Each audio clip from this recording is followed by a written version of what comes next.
Bueno, buenas tardes. Soy Santiago Bluson, pertenezco a la regional Pehuajó. Les doy la bienvenida al taller denominado Uso de purines en tambos para la fertilización en Argentina. A lo largo de la presentación, ustedes podrán enviar sus preguntas en la sección derecha de su pantalla. Así, al finalizar el taller, les podemos transmitir a los disertantes, dependiendo un poquito del tiempo que tengamos. Les recuerdo también que en el menú, en la parte superior de la página principal, hay una sección llamada Asistentes, donde podrán buscar también a los oradores, hacerles preguntas y generar alguna reunión virtual con ellos.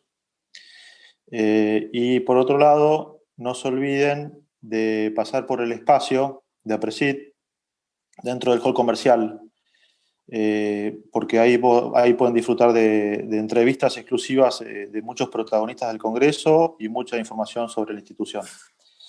Bueno, les voy a presentar entonces a los disertantes del taller. Empiezo con Federico Bert.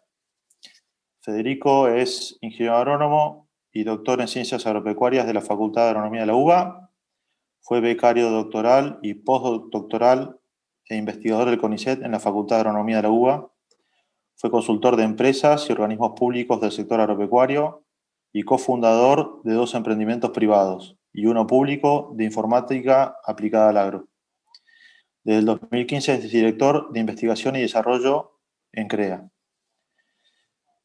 Pablo Cañada es ingeniero agrónomo, egresado de la Universidad también de Buenos Aires.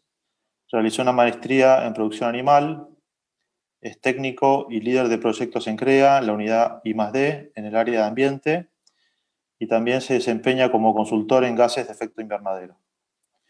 Y también nos acompaña desde Holanda el doctor Raymond Jong-Schap, gerente de unidad de negocio de la Universidad de Wageningen, en el área de investigación de agrosistemas.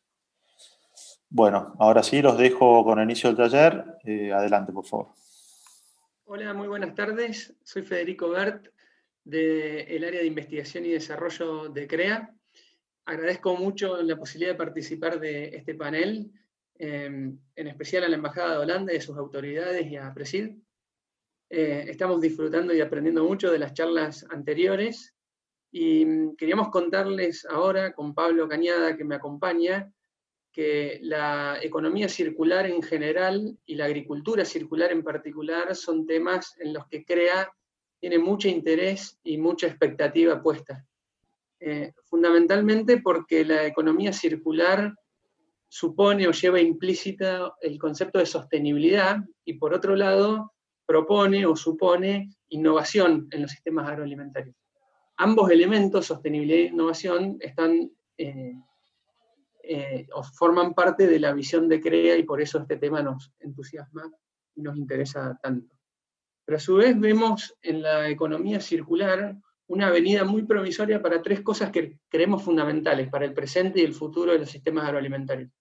Por un lado, la posibilidad de ganar eficiencia, asociado a eso, y en segundo lugar, la posibilidad de minimizar o disminuir los impactos que nuestra actividad productiva tiene en el ambiente, y en última instancia, la posibilidad de expandir el dominio de la producción agropecuaria. Es decir, la posibilidad de que el productor agropecuario, vía los conceptos de la economía circular, genere productos que antes no podía. Esto se suma al hecho de que vemos en la práctica, con algunas experiencias que vamos a contar ahora, que el concepto de economía circular funciona como un gran integrador de actividades a nivel del establecimiento. Es decir, necesariamente implica una combinación o una integración, por ejemplo, entre la agricultura y la ganadería. Y entonces por eso también es que tenemos tanto interés en este tema. Ahora, en adelante, en los minutos que nos quedan, les queremos contar una experiencia que venimos llevando a cabo en CREA en el último tiempo, en conjunto y gracias a la Embajada de Holanda, compartiéndoles algunos resultados que se derivan de la misma y mostrándoles cómo tenemos pensado seguir con este tema en el futuro. Así que lo dejo a Pablo para que nos cuente. Gracias, Federico, muy amable.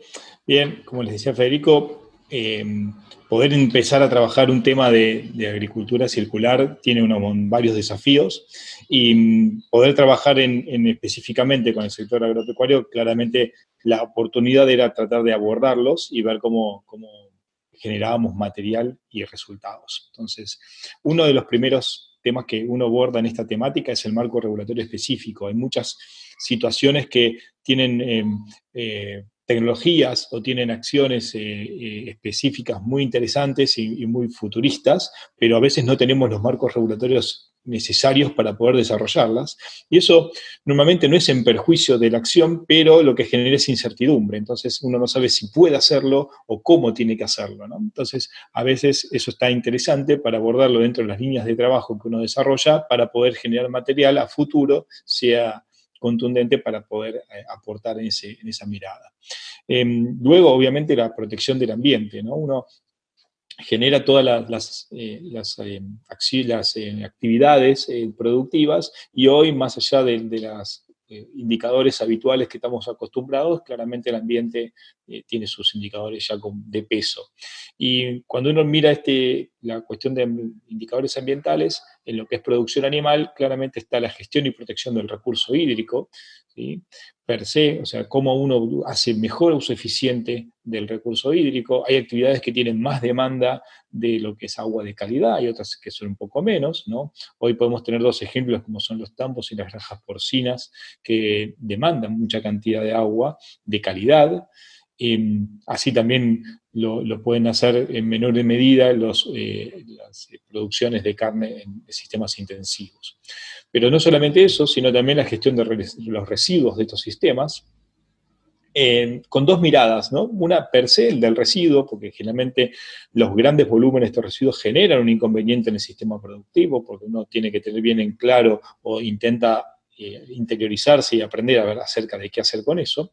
Pero por otro lado, son esos mismos materiales en interacción con el ambiente en donde generan algún tipo de inconvenientes o potenciales riesgos, por ejemplo, en el recurso hídrico o en la calidad del suelo o en cómo los nutrientes se pueden escapar de los alcances y controles que un establecimiento tiene. O sea, pudiendo generar, por ejemplo, perjuicio fuera del área de acción, ¿no? Y por último, y este es uno de los grandes ejemplos, son los gases de efecto invernadero.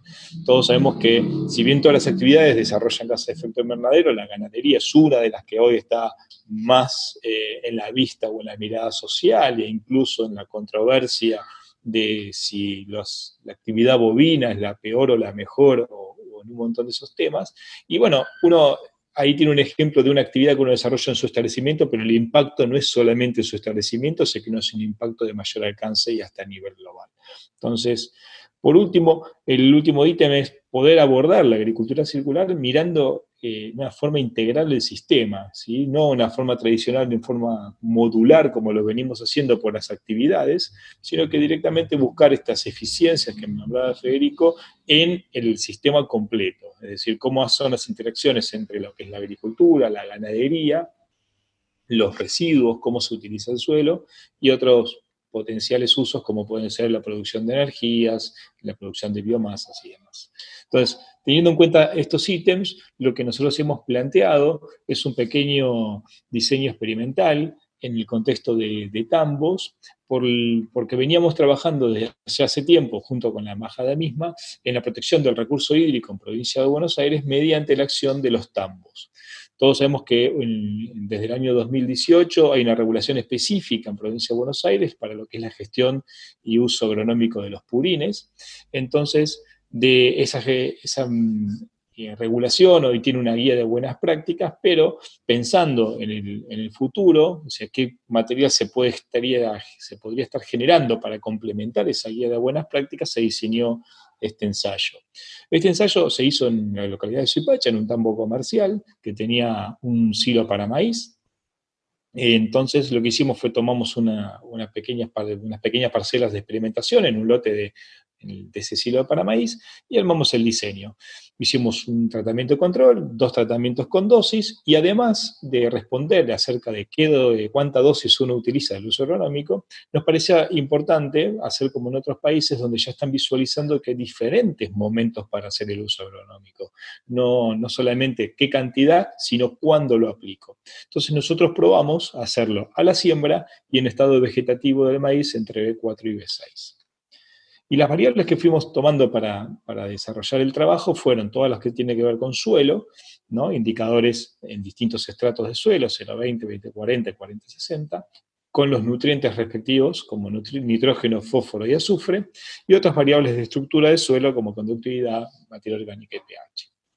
Y la tercer componente, que es una de las que más nos estábamos interesados, porque hay menos información publicada, es sobre la producción de gases de efecto invernadero de los purines cuando son aplicados en suelo, es la interacción purín-suelo, ¿no? Y para eso hay también un tesista trabajando en esto, que lo hizo con cámaras estáticas y midió lo que es el perfil de gases de efecto invernadero, que es metano, óxido nitroso y dióxido de carbono. Así como hay un tesista trabajando en esto, sobre los nutrientes, nitrógeno, fósforo y azufre, hay un tesista por cada uno de los nutrientes haciendo el trabajo. Y lo que yo les voy a mostrar ahora es el resultado de la primera tesis, que fue defendida hace poquito, de Catalina Raimondo, sobre la componente nitratos, o sea, nitrógeno en suelo. Y lo último que les presento es el diagrama temporal de cómo se desarrolló el experimento, arrancando en septiembre del año 2018, con el primer muestreo en barbecho. Después se hizo la siembra del maíz, claramente, la primera aplicación de purines en octubre, se muestreó suelo con esa aplicación, después se hizo la segunda aplicación en noviembre, se volvió a mostrar suelo, se hizo el picado del maíz, como se suele hacer con usos y costumbres de un tambo, y por último se hizo la última medición de suelo.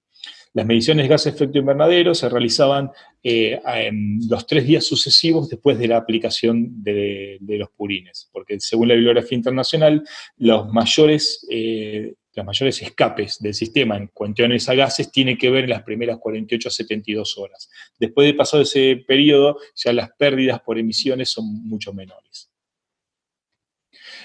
Entonces, los resultados que tenemos de la tesis de Catalina Raimondo son los siguientes.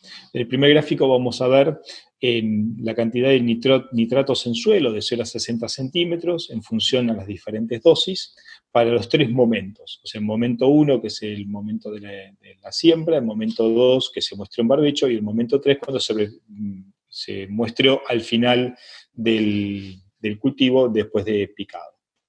Lo que vemos es que si analizamos y vemos cada uno de los tratamientos internamente con letras minúsculas, vemos que no hay grandes diferencias significativas, o sea, entre las 2 dosis es casi lo mismo y tienen apenas una diferencia significativa con lo que es el tratamiento control. Y si analizamos los diferentes momentos, lo que vemos claramente es que en el último momento, el de cosecha, después de cosecha, el nivel de nitratos en suelos es mucho menor. Pero también igual sigue siendo significativo versus el momento de barbecho y el otro momento, el momento de vegetativo. En el siguiente esquema lo que vemos es también nitratos en suelo de 0 a 60 en función a la fecha de aplicación. Entonces, lo que vemos es los mismos 3 momentos cuando se monitorea el suelo, pero que, por ejemplo, cuando el cultivo, el momento de barbecho, claramente no hay poca diferencia de concentración de nitratos en suelo para el tratamiento control versus el tratamiento que se aplicó a la siembra. En ese momento todavía no estaba la aplicación del estado vegetativo, porque estábamos muy en el momento 1. Recién en el momento 2 también tenemos resultados con poca variación significativa entre dosis y control, y lo mismo en el momento de cosecha. Y otra vez, al igual que dosis, sí hay diferencias significativas entre los diferentes momentos, o sea, entre barbecho, el momento de vegetativo y cosecha, ¿no? Por último, lo que tenemos es el último gráfico, que es el rendimiento de cultivo, el rendimiento de materia seca del cultivo, donde sí hay diferencias significativas desde el control, ¿sí?, en producción de biomasa en materia seca, a los diferentes tratamientos. Y acá es interesante ver cómo es el resultado integral del ensayo, porque si bien uno podría decir, bueno, me estaría interesando hacer un silo de maíz con una aplicación de purines en siembra con la dosis más alta que utilizamos, y ese es el resultado más significativo, pero sin embargo no tiene, o sea, tiene diferencias apenas significativas, o sea, con el tratamiento control, y con el resto de las dosis, en algunos da significativo y en otros no. Es decir, si bien hay una mayor producción de materia seca, después lo que podemos ver es que la dosis no trajo diferencias significativas con, o sea, las dos dosis entre sí, con los residuos de nitratos en suelo. Con lo cual eso está buenísimo en el siguiente punto. Uno podría estar seleccionando un tratamiento por mayor rendimiento, pero asegurándose de que no hay implicancias en nitratos en suelo. Serían muy similares. Sí, obviamente hay un poco de diferencia y es significativa versus el control. Y después con respecto al momento, las prácticas habituales hoy de una aplicación agronómica de purines vienen siendo en los barbechos, cuando estamos viendo que estaría trayendo mejores resultados tanto en producción de materia seca como en residuos de nitratos en suelo, haciéndolo entre siembra y vegetativo. Lo bueno de esta experiencia es que si bien nosotros no tenemos no es costumbre hacerlo en esa etapa del cultivo, lo que podemos ir analizando es que no hay efectos negativos sobre el cultivo al hacerlo en esos momentos.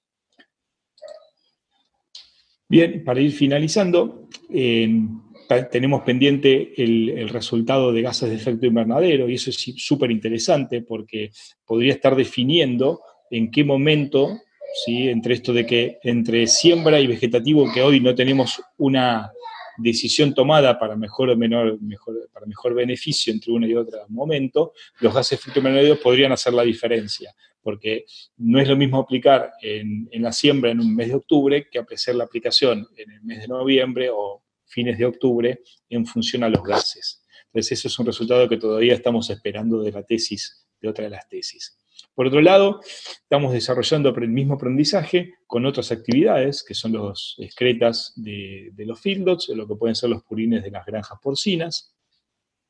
Tenemos un proyecto muy interesante desarrollado en el área de I+D, no solamente ya en el área de ambiente, sino es una mirada más integral, tratando de abordar la mirada sistémica del sistema, ¿sí? Donde se incorpora biomasa no tradicional, es decir, estamos trabajando no solamente con los residuos de la actividad animal, sino también vamos a incorporar biomasa.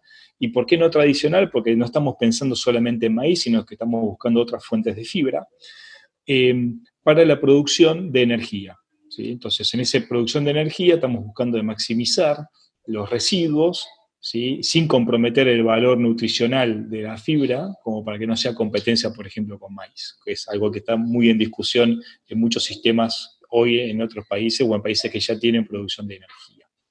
Y por último, muy motivados a seguir adelante con la integración con la Embajada de Holanda y la Universidad de Wageningen, quienes son los que nos están marcando el horizonte y desafiando mentalmente a pensar qué son estos conceptos de agricultura circular o más amplio incluso lo que es la economía circular.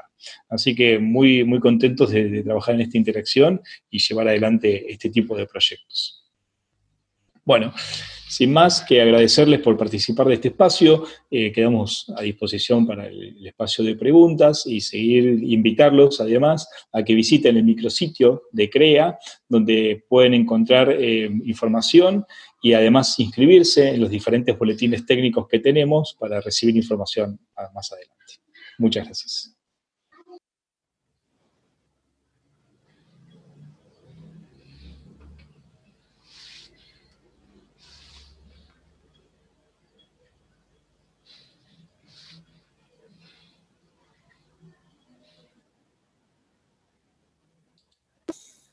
Ahora sí, disculpen. Antes de pasar las preguntas, queríamos preguntarle a Raymond que nos comente un poquito cuál es el vínculo entre la embajada holandesa o la universidad holandesa y la Argentina o el CREA, ¿no es cierto?, en Argentina. Que nos cuente un poquito del tema. Sí, con mucho gusto. a todos. Me llamo Raymond Jongschap de la Universidad Agrícola de Holanda. Ya hace un par de años estamos muy involucrados en trabajar con organizaciones investigadoras de Latinoamérica y Argentina. Y es por ahí después, digamos, la nueva dirección de nuestro Ministerio de Agricultura, trabajar en agricultura circular, que estamos trabajando con Pablo Cañada y Frederico Bert en el tema de los porines. Holanda, famoso por su sector de la leche y del queso. Tenemos muchas vacas y muchos porinas por eso, que se ha encontrado maneras para aplicarles, para no perder los minerales que contienen los porines y aplicarlos en los cultivos, en el maíz, en el choclo y en otros cultivos como el pasto. Y así cerrar los círculos y no perder los minerales fuera del sistema. Y es por ahí que la embajada nos invitó hace un par de años atrás de trabajar con ACREA en el mismo tema, en investigar qué son las posibilidades del porín, de los tambos que tienen por allá. Y lo hice con mucho gusto y junto con Pablo Cañada y Frederico Bert trabajamos en el tema y estamos continuando en este tema para ver qué es posible para Argentina. Muchas gracias. Gracias, Raymond. Bueno, una pregunta abierta, más global, digamos. ¿Qué más se está haciendo de agricultura circular en la Argentina, ¿no es cierto? Aparte de la aplicación de purines. ¿Qué otros ejemplos nos pueden dar o en qué se está investigando? Para Pablo o Federico, es abierta. El que la quiera tomar.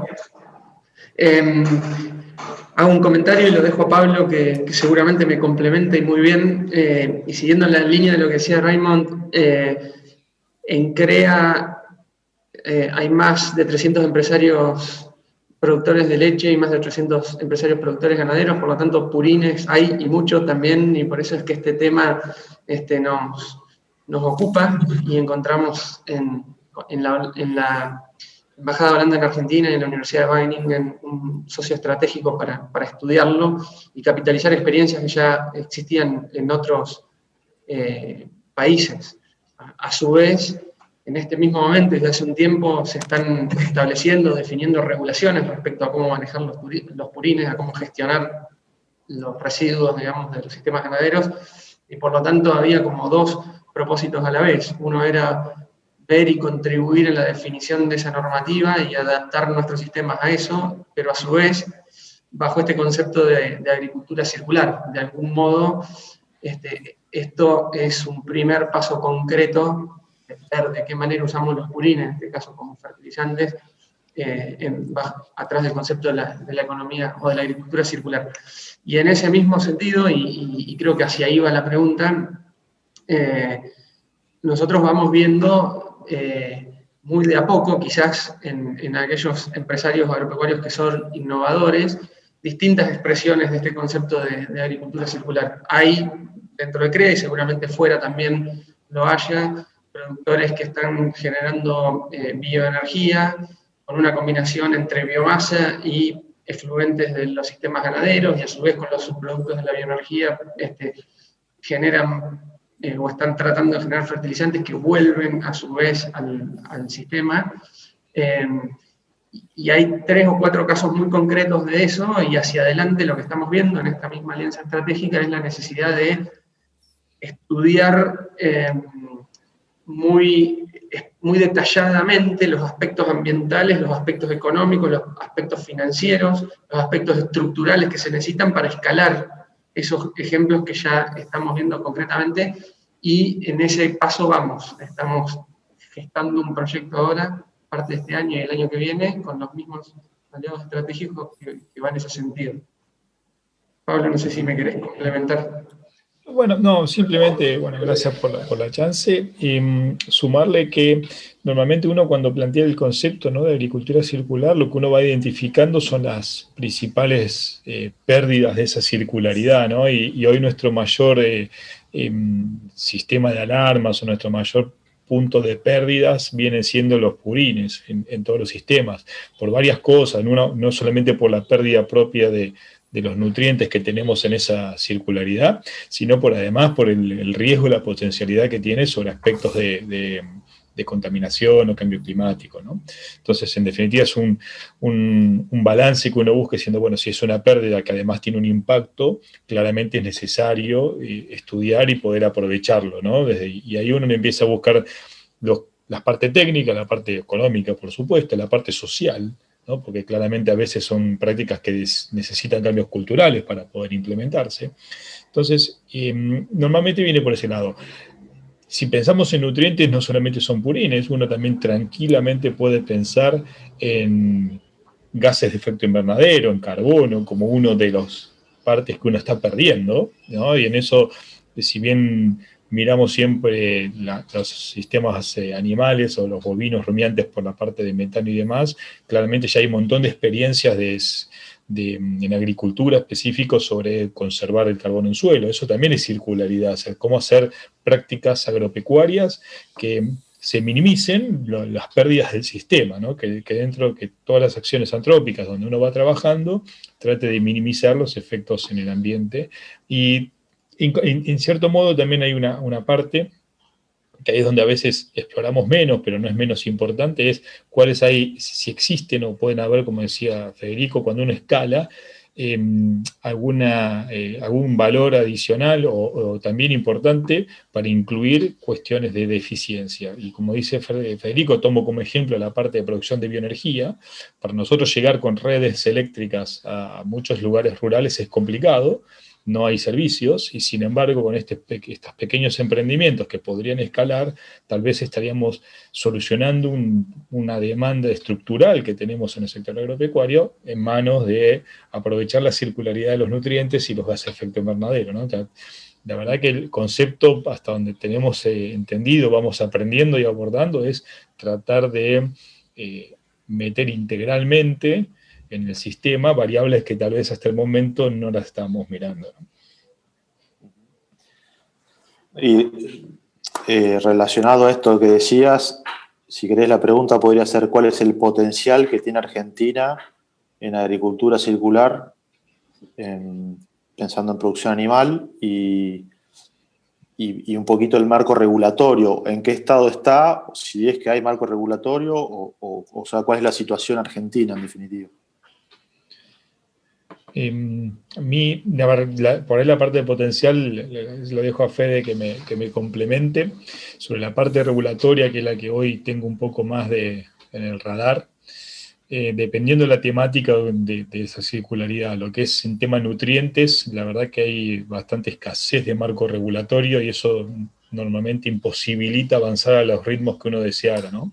Veníamos comentando que en tema purines, por ejemplo, solo 2 provincias de la Argentina tienen una regulación específica para poder hacer uso y aprovechamiento de los purines, que es Córdoba y Buenos Aires.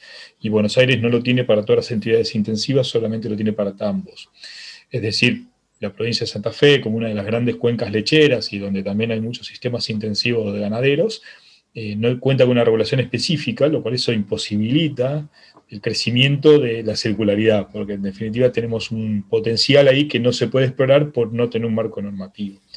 Y si nos vamos a la parte energética, la parte de escalar no es menor, porque hoy tenemos un buen marco regulatorio, normativo, que lidera la parte energética por arriba de una potencia, que uno puede entrar en nuestros planes a renovar, pero si uno no alcanza los requisitos de potencia, no puede, o sea, no tiene las facilidades para poder desarrollar otro tipo de energías. O sea, si uno es un pequeño productor de energía, por decirlo de una forma, el marco regulatorio es más complejo que si fuera un gran productor de energía. Y la verdad que hay muchos aspectos para trabajar. Complementaría eso, sinceramente no me animo a dar una opinión sobre la potencialidad porque creo que no existe el background técnico para digamos, contestar concretamente la pregunta. Yo creo que potencialmente todo es circularizable, digamos. Cualquier actividad genera subproductos o residuos que pueden ser insumos de otra, para generar otro producto. Se requiere para eso, como decía Pablo, un marco normativo, se requieren las tecnologías y la posibilidad de acceder a ellas, y se requiere conocimiento.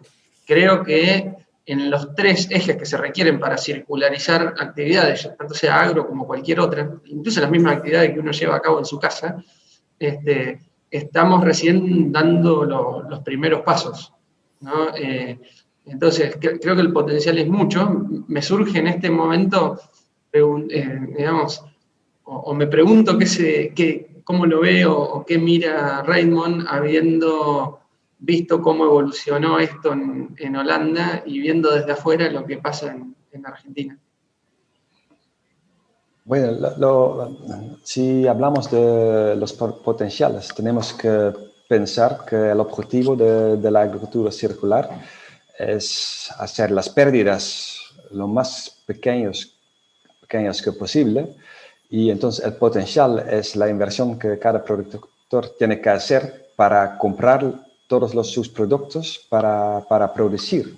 Y claro que hay pérdidas inevitables. La amonía que vuela en el aire, por ejemplo, es nitrógeno que se necesita reemplazar por comprar fertilizante, sí o no.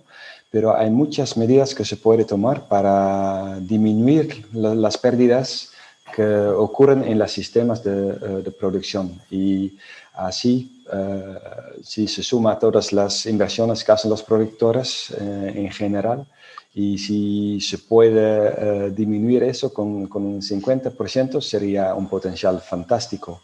Es súper difícil a llegar a estos niveles, porque aún, digamos, en la agricultura aquí en Holanda siempre hay una brecha entre lo que tienes que invertir, lo que puedes recuperar en la forma circular, que todavía se necesita inversiones, pero se puede ahorrar mucho en este aspecto. Entonces las potenciales son bastante grandes. Y por supuesto, si estamos en una agricultura muy avanzada, que digamos la agricultura precisa, digamos, con sensores, con satélites, como lo hacen aquí en Holanda, y en ese nivel no estamos en Argentina, pero hay en los sistemas de producción que tienen los tambos, sí hay bastante oportunidad de ahorrar y de aplicar la agricultura circular. Y no solamente para, digamos, para reducir los costos de los productores, pero como dijo Pablo antes, sí, también es qué pasa con el medio ambiente y si no lo recuperemos, los que estamos perdiendo por ahí. Entonces, los potenciales son no solamente para los productores, también para el ambiente y también para los gobiernos con sus ambiciones, ¿cierto? Ya. Aprovecho que estás... Raymond, te hago una pregunta. ¿Cómo es el sistema de regulación de nutrientes en Holanda? ¿Y se encuentra regulado o controlado de alguna forma? Bueno, lo que hacemos aquí en Holanda con los productores de leche, de queso, de tambos, digamos, es que tienen un sistema, un balance, que tienen que contar qué son las cosas que entran en the farm. ¿Qué es un farm? Sí. En el tambo. Podemos usar tambo. Que entra en un tambo. Que entra en el tambo. Lo que entra.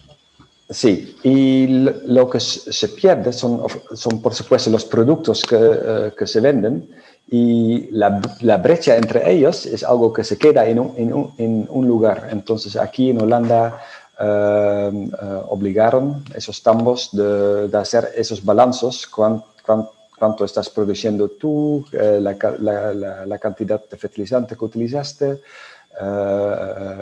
cuánto de esos tiene tu producto y dónde se quedó lo demás. Eso es la pregunta que hacen, y tratan de disminuir esta brecha que hay entre lo que están y están clasificando los productores los tambos así. Y sabemos también, ok, hay diferentes configuraciones de esos tambos, de la cantidad de animales, los tipos de suelos, la cantidad de maíz o la cantidad de pasto que tienen, lo que compran o si lo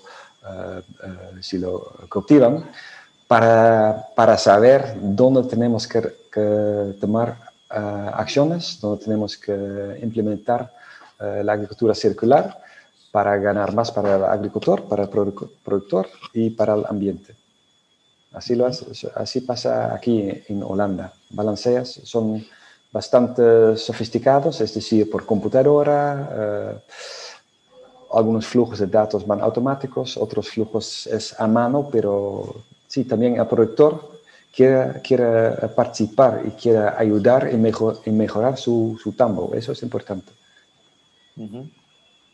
Gracias, Raymond. Una pregunta para Pablo y Federico. ¿Cuáles son los pasos a seguir que debe tener en cuenta un productor ganadero de ciclo completo que quiere contribuir a un menor impacto ambiental y sumarse a la agricultura circular?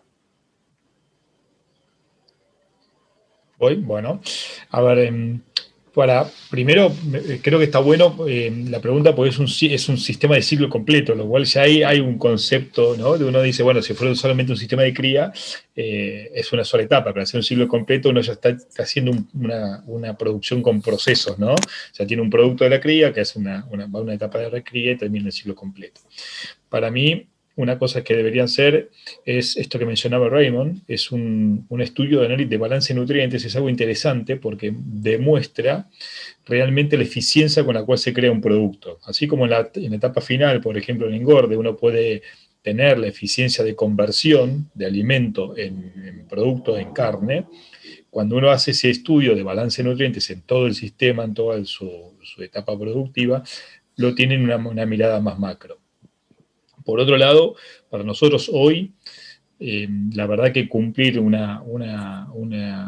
checklist de cuestiones de ítems para circularidad no es menor seguir una guía de buenas prácticas. En el caso de ganadería, la red de buenas prácticas agropecuarias tiene una guía de buenas prácticas. Me parece que está interesante poder mirarla y así seguirla, ¿no? O sea, cuando uno empieza a tomar dimensión o a pensar en circularidad, incluye buenas prácticas, porque empieza a notar indicadores, por ejemplo, como gases de efecto invernadero, que si bien a veces los márgenes de mejora para un productor no son grandes, pero contribuyen, ¿no?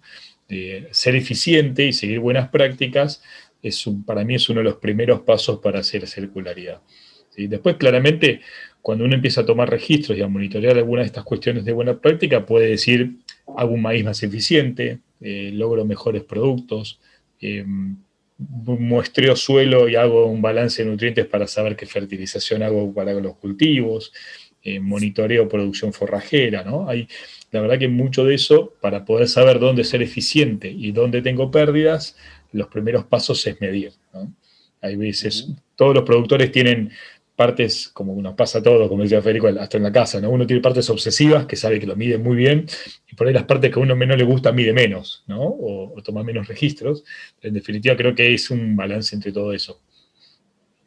Y relacionado a la misma pregunta, ¿cómo están viendo los balances de nutrientes hoy en día en planteos tradicionales de ciclo completo? ¿Qué experiencia hay? Fede, ¿tenés algún aporte? Dale, Pablo, te complemento. Bueno, dale, buenísimo. A ver, normalmente los balances de nutrientes, si uno toma para un ciclo completo, va a depender entre un sistema que tiene producción propia de cultivos, de grano, versus un sistema que lo incorpora por compra. Cuando uno incorpora por compra, claramente el balance de nutrientes va a ser diferente a una producción propia, que incluso en la producción propia tiene los controles para poder mejorar. Cuando uno tiene la compra, tal vez no tiene esos controles, ¿no? Cuando lo vemos a nivel sistema de producción, probablemente no sea bueno el balance, entonces tiene una gran oportunidad de mejora.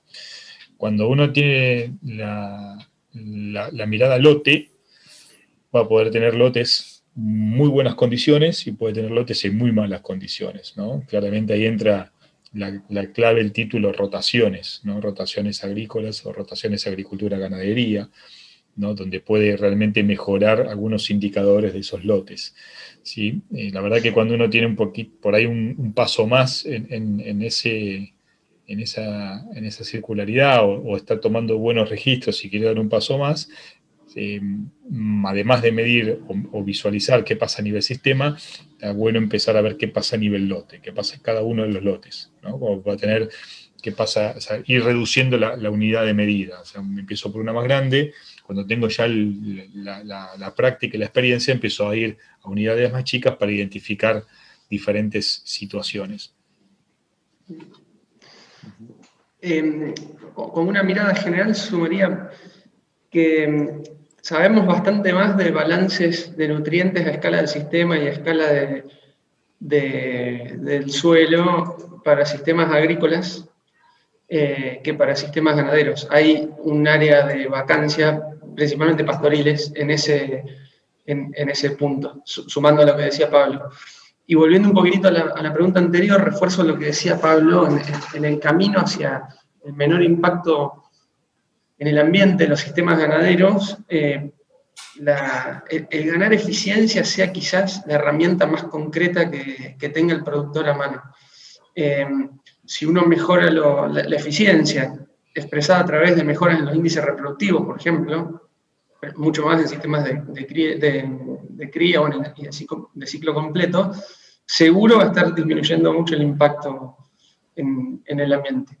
Y para eso se necesita incorporar técnicas y tecnologías, muchas de las cuales ya existen. Es una cuestión de que se aumente el nivel de aplicación en los sistemas ganaderos argentinos. Cuando puntualmente estudiábamos desde CREA, que lo hemos hecho con mucho detalle y durante mucho tiempo, las emisiones de gases de efecto invernadero de distintos sistemas de producción ganadera, veíamos que la práctica más efectiva es disminuir las emisiones, cuando uno lo mira desde el punto de vista del producto, o sea, cuánto carbono emito por cada unidad de producto que produzco, la variable más sensible era cuán eficiente era yo en mis planteos. Cuanto más eficiencia ganaba, cuanto más mejoraba los índices reproductivos, cuanto más ternero sacaba por vaca, para decirlo en términos muy concretos, evidentemente y directamente el nivel de emisiones, que es una de las cosas que uno puede ver en relación al impacto sobre el ambiente, disminuía. Y ahí creo que hay un gran margen todavía para la ganadería argentina. En términos generales hablo, ¿no? Después uno ve una gran heterogeneidad a campo. Sí, obvio. Perfecto, gracias Federico. Una pregunta con respecto al ensayo o a la tesis, Pablo. Si hubo análisis de contenido de nutrientes y materia orgánica de los purines aplicados y con qué criterio eligieron las dosis de fertilización en el ensayo. Buenísimo. Desafiante por lo siguiente. Sí, por supuesto que hubo análisis de los purines para poder desarrollar el ensayo. La gran limitante que tenemos hoy en la gestión de purines es poder tener un análisis previo a la utilización y no un ex post. En el ensayo pudimos hacer las aplicaciones, pero el análisis, digamos, al momento que íbamos aplicando se tomaban las muestras y eso teníamos realmente el análisis a posterior. Con lo cual eso influyó mucho en el tipo de dosis, ¿sí? La verdad que la dosis se planteó con un supuesto bibliográfico de cuánta concentración de nitrógeno y fósforo íbamos a tener, por eso las dosis que se utilizaron, y después resultó que en definitiva, cuando tuvimos el resultado de las muestras, la concentración de nitrógeno y fósforo era menor a la esperada, ¿sí? Eso además se juntó con un año muy bueno en precipitaciones y mineralización de suelo, lo cual hizo un poco diluyó un poco los efectos purines en nutrientes versus la fertilización propia del suelo. Entonces, la verdad que es un desafío hoy poder tener un material analizado para poder dosificar previamente a hacer un ensayo. La verdad que la mayoría de los ensayos que hoy estamos teniendo son bastante a ciegas, si uno quisiera decir, no porque uno lo desee, porque realmente ningún investigador desea hacer una aplicación sin conocer el material, pero no contamos con las herramientas para tenerlo in situ. ni siquiera las más groseras, o sea, ni siquiera tenemos alguna herramienta para decir, tomo un muestreo general y puedo saber con qué material cuento. Bueno, ok. Hay una pregunta relacionada a maquinaria argentina para aplicar purines en los planteos agrícolas. No sé si nos pueden dar algún panorama de eso. Bueno, breve, también medio grosero, pero por el Raymond después puede complementar con lo que hay en Holanda, ¿no?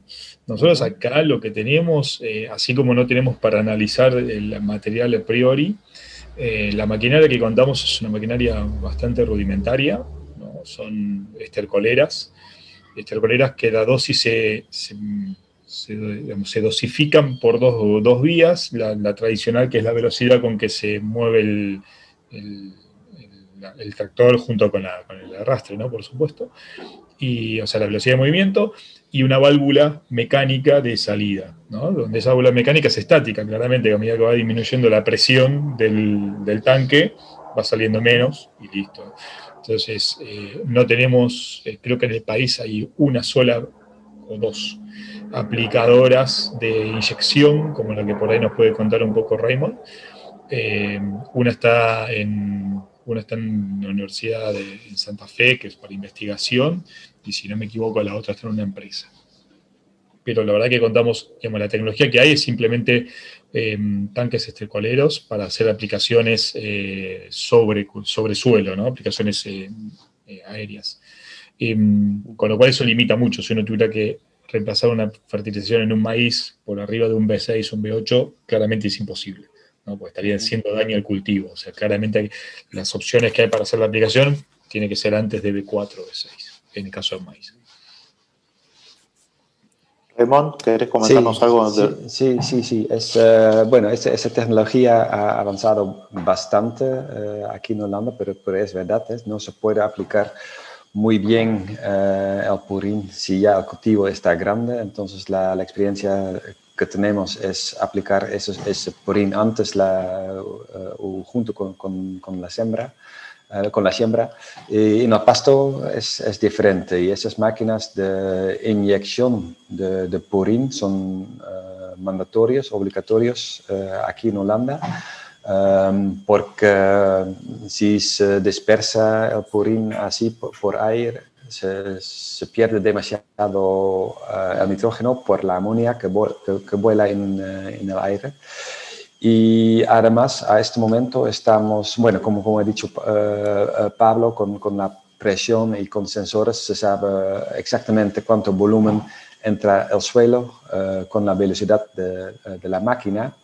Y también que se hace los agricultores acá es mezclar el purín con agua hasta un nivel que les conviene, que saben, toman muestras, saben la concentración del nitrógeno, del fosfato, para aplicar justamente hasta un nivel. Y aquí en Holanda está restringido por las épocas que se puede aplicar, y justamente este año también llegaron otras reglas para hacer la pérdida lo menos que posible. Es decir, que no se aplica si las temperaturas son muy altas, no se aplica si está muy lluvioso, no se aplica si hay mucho viento. Esos factores meteorológicos son súper importantes en saber para reducir la cantidad de purín que no se puede perder. Entonces, toda la idea, el objetivo es que todo lo que aplicas, que al final está adentro del pasto o adentro del maíz, de los cultivos. Y aquí, especialmente en Europa, hay muchos problemas con el agua, con las mesas de agua que está en el suelo, que no pueden, por las reglas de la Comunidad Europea, no pueden tener más de 50 microgramos de nitrato adentro. Entonces, que hicieron es hacer un nivel máximo de nitrógeno que se puede aplicar por hectárea. Entonces, como campesino, como tambo, tienes que calcular, ok, ¿y cuánto tiene mi purín? ¿Y cuánto de eso puedo aplicar? Y si necesito mezclar con agua, sí o no, para llegar a estas reglas. Y todas las máquinas son desarrolladas así. Las máquinas son desarrolladas así que se pueden tomar esas reglas en cuenta. Y eso es el desafío del campesino, del tambo, de hacerlo bien. Porque como dije, estamos con los sistemas de balanceos y sabemos exactamente qué están aplicando y cuándo lo están aplicando. Ok, gracias. Santiago, ¿cuál es el potencial, no?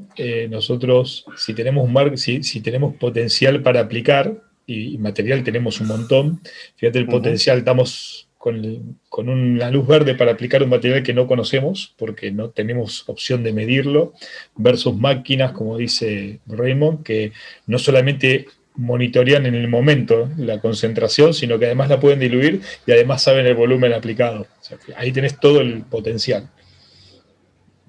Tenemos un camino inmenso por delante. Sí, además pensemos que o sea, uno dice hoy, no sé, aplico 40 toneladas o 60 toneladas o aplico una lámina de 10, 12, 15 milímetros y es tentativo porque no tenemos la información precisa del momento para poder determinarlo.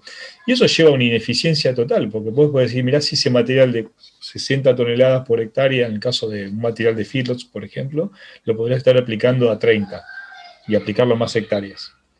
Entonces ahí tenés una disyuntiva enorme por el uso eficiente de ese nutriente, pero además por el impacto ambiental que podés estar ocasionando, y estás perdiendo plata, porque si estás tirando nutriente de más es como fertilizar de más. En lugar de fertilizar con un sintético a una dosis de 80 de superfosfato, fertilizante 160 y perderlo. Nadie lo haría. Sin embargo, con el material hoy de purines, el material orgánico que tenemos la chance, lo estamos haciendo. Hay una pregunta con respecto a niveles de fósforo que puede llegar a tener un purín y cómo se vincula con el suelo, ¿no? Bueno, como una última pregunta que me ha llegado recién. Mira, los niveles de fósforo que puede haber son muy variados, la verdad que en eso sí, porque la verdad como los materiales con los cuales contamos son muy diversos todavía, no tenemos muchos establecimientos con materiales estabilizados. ¿Y a qué me refiero con esto? Como las regulaciones son nuevas, los establecimientos que están realizando las cosas bien y están teniendo, por ejemplo, en el caso de tambos, lagunas en buenas condiciones, son pocos. Si uno toma una laguna al estilo cava, de la que venimos utilizando, con un material que hace mucho tiempo que está ahí, los valores de fósforo son altísimos, ¿no? Pueden llegar, no sé, un 8, un 10% sobre el material. Pero si la laguna está estabilizada y es una laguna que cuenta de permeabilización y tiene un plan de rotación y un plan de aplicaciones, probablemente ese fósforo esté en el 1%, 1,5%. ¿Sí? Entonces, la verdad que hasta que los sistemas no empiecen a acomodarse y adecuarse y a trabajar el tema y podamos medirlo mejor, es difícil poder hacer un pronóstico de cuánto fósforo uno va a hacer. De hecho, sería bastante arriesgado tomar un valor parámetro de tabla o bibliografía para hacer una aplicación, ¿no? Por eso la recomendación hoy al menos es decir, bueno, uno hace la práctica, pero hagan un análisis y guarden ese valor. Porque a lo mejor con el material, la práctica y el valor ex post, pero la próxima aplicación puede hacer un margen de maniobra. Y por lo menos si no, va a quedar el registro de cuántos fósforos se está aplicando en suelo. En eso la dinámica fósforo orgánico versus fósforo sintético es la misma, ¿no? O sea, es un material poco móvil en suelo, ¿sí? Que uno lo puede tener como un reservorio, y se incorpora a los mismos pools de fósforo que se consideran en agricultura. ¿Está bien? Así como explicaba Raymond, que la volatilización de nitrógeno por amonio, la parte amoniacal, eso pasa igual que en un fertilizante sintético. ¿Sí? Bueno, perfecto. Estamos ya en horario, no sé si les gustaría hacer una apreciación final, como para ir cerrando. Desde la mía micro, si quieren vamos redondeando de micro, macro y después Raymond puede finalizar. Para mí, la verdad que me quedo como recomendación, sugerencia es para la parte de circularidad y nutrientes es tomar registros, ¿sí? Hacer análisis y seguir buenas prácticas, ¿no? Y la clave de todo es eficiencia. Cuanto uno más eficiencia y más producción empiece a tener en función la eficiencia, va a ser el camino.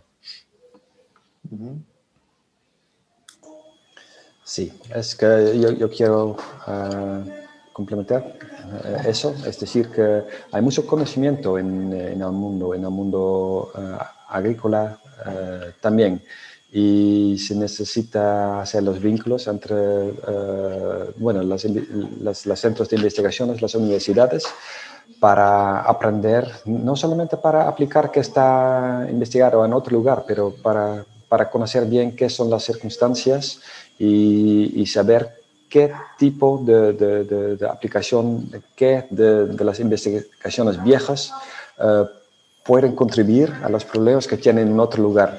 No es solamente que lo que hemos hecho aquí en Holanda se aplica en Argentina, no, para nada. Pero saber del proceso, qué son los factores importantes, cómo es cómo está la cultura de agronomía, es tan importante, pero se necesita aprender de los ambos lados y se necesita integrar lo demás de las investigaciones que son posibles, y desde ahí identificar qué son las investigaciones necesarias para Argentina para avanzar en el paso que estamos tomando. Y de eso Wageningen le gusta contribuir en muchas formas, en charlas, en investigaciones, y estoy mirando a un futuro donde podemos colaborar con Argentina, porque el potencial, como dijo Santiago, está fantástico para ahorrar mucho. Y gracias, avanzar Raymond. mucho. Gracias. Gracias. Fede, ¿querés aportar lo último? No mucho más. Yo creo que hay un mundo muy promisorio detrás de la circularidad, de la agricultura circular, que estamos empezando a descubrir, y creo, como Raymond, que hay mucho que se sabe, entonces no hay que reinventar la rueda, sino que hay que trabajar capitalizando todo lo que ya se sabe, vía alianzas estratégicas, y hacia ahí vamos. Y aprovecho para agradecer la posibilidad de tener este espacio, agradecerle a Presid y agradecerle a Wageningen y a la Embajada de Holanda en Argentina. Bueno, muchísimas gracias a los tres por participar. Muy interesante el tema, hay mucho por delante, así que invito a los asistentes a que si quieren hacer más preguntas o generar una reunión con Pablo, Raymond o Fede, lo pueden hacer. Y bueno, a seguir participando del Congreso, que todavía queda bastante. Muchas gracias. Adiós. Gracias. Gracias. Saludos. Gracias, Santiago. Adiós.